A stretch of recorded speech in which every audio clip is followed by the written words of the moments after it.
aga laupäevase kodukonfikute päeva puhul avame selle poole ka ja samas on ka tähtis päev on meil kalurite päev. Et siis seda me tahame siin tähistada pidulikumalt ja et rahvas tunneks ennast ikka mõnusalt. Laupäeval me tahame pakkuda teile angerjasuppi, lõhesuppi, no tähendab kalurikalasuppi, see on lõhekala ja muud kalad segamini.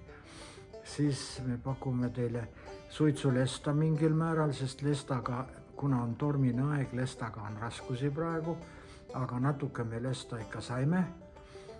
Ja siis on meil suitsulõhe, niisugused, liblikad, nimetame liblikateks.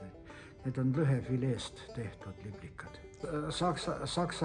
Saksa Oktoberfesti õlu on ja siis on ka Saku õlu. Ja muidugi ka muud teravamad joogid, mis sinna alla kuuluvad. Jah, Lehtnemäe sadamas.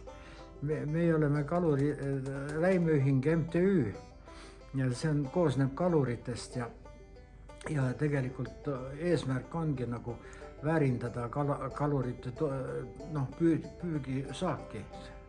Põhimenüü on meil ikka kala. Kohtumiseni laupäeval, tere tulemast!